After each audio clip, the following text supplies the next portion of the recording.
Okay, so I have this pink one that I'm just finishing off. So I need to put a bead in it. So I might as well finish this off, and then we'll get to making yours. So now you see I've gotten this far, and I know I've kind of put the cart ahead of the horse here, because you haven't even got to the web and I'm just showing you how to finish it off, but I hate to leave work undone. So we're going to take the needle off the thread. And I forgot to mention that you're going to want some beads. And I have several different kinds. I think we're going to take a pink and blue rainbow one for this. No, actually, changed my mind.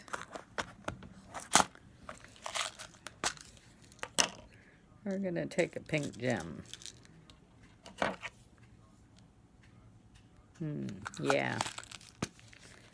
And I like to use a needle threader.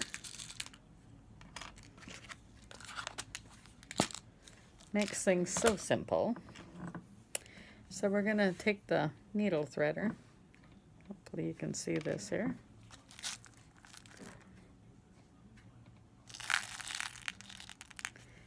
And it has a wire, diamond-shaped wire on the end of it. And it's a collapsible wire. So we're going to find the hole of the bead, and we're going to put it through the bead.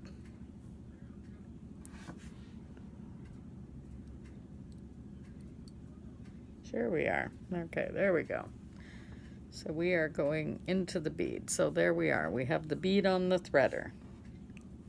So now we need to put the thread through between the metal tines, or in the metal diamond of the threader. So we're going to put it in there. And now we need to pull the bead back onto the thread. So we're just going to slide it like that, and then we're going to take the thread out of the threader and set your threader aside. And we're going to put the thread back in the needle. So the large eye on the needle is helpful. I just fold my thread and just put it into the eye of the needle. Simple. Okay, so here we are, and we just barely had enough room left to put that bead in. So now we need to tie off. So we're going to go in there.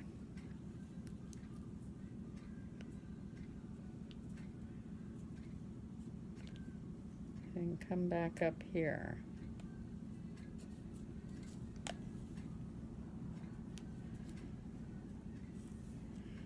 And then we're going to make a knot. So I make a loop.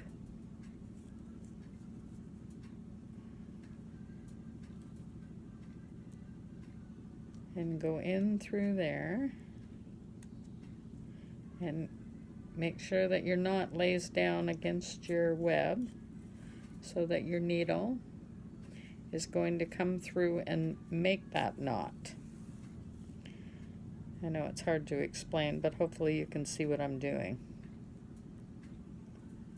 So I can't watch me and watch the camera too and make sure that you're getting this.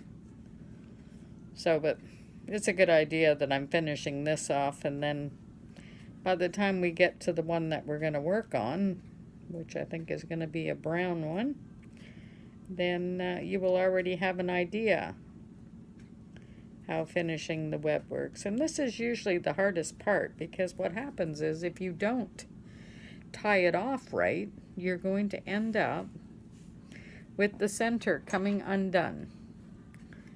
And then the next thing you know, you're all unraveled, and your Dreamcatcher has to be re-webbed. So which is what I need to do with this red one now. It got caught, and the knot came undone, the bead is gone, and the webbing needs to be removed and redone. Okay, back to the pink one.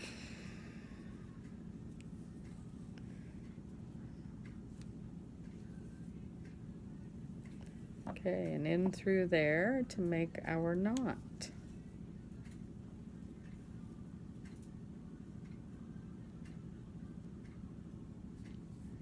I try to make only 2 knots in it because, of course, the more knots you make, the larger the spot in the center is. You don't want it to look tacky. I don't like to put glue on them because then, you know, they can look tacky. I take my finger on the back side and my thumb and pull on the string, take my thumb and make sure that that knot is tight. And then for good measure, we'll just put another one in. Because again, I do not like them when they come undone. It's because this one is going to be very tricky because it already has the feathers on it. So it's going to be very tricky to redo it. These donuts are complicated to do in the first place. They're the hardest ones to do because they're the smallest. Because you can't fit your fingers. Your fingers do not fit in there. These are the size of a quarter. So they are 1 inch. And yes, very complicated. So we try not to have to do that. But you can't always get them perfect. And that's the whole thing about handcrafting. Nothing is perfect. Because if it was, it wouldn't be called handcrafting. Now, Dreamcatchers are made all over the world. My grandmother told me that we, the Ojibwe, invented the Dreamcatcher. According to the internet, she is correct. You know, sometimes your parents, your grandparents, they tell you things. It may not be necessarily 100%. But that would be one of the things I was taught that is 100%. Go figure. Today, Dreamcatchers are made in factories as well. So I feel very blessed to be able to physically still handcraft my Dreamcatchers. My hands get a little cramped. I'm getting a little old and a little tired, but I'm still doing it. So there we are. We're all tied off. And then, of course, this is where the scissors come in. Now, when you cut it, do not cut so close to the end of the knot that you allow it to come apart, or that you actually cut part of the knot, because that will help it to come apart really easy. This should be good. I put 3 knots in it, so it should be good. Can't guarantee it, but it should be good. I'm optimistic anyway. All right, so let's get on to the brown one. So the leather usually comes in a roll or a tightly wound package of it. So here we have it tied up. And I think these are wound in the factory like that.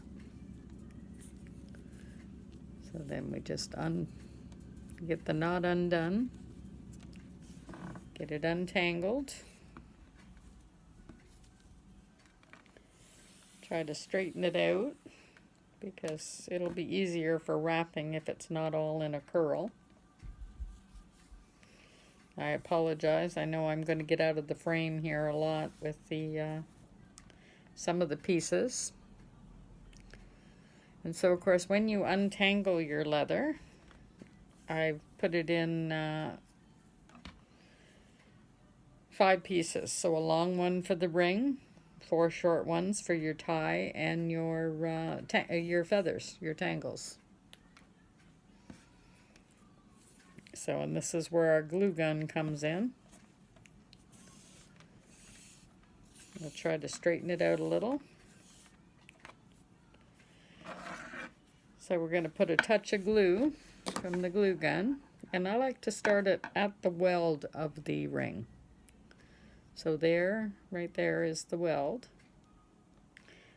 And we'll just put a touch of glue. Now with the hot glue gun, of course the glue is very hot, so be very careful, because it will burn you. You will need burn gel or some sort of salve, because you can get a very severe burn.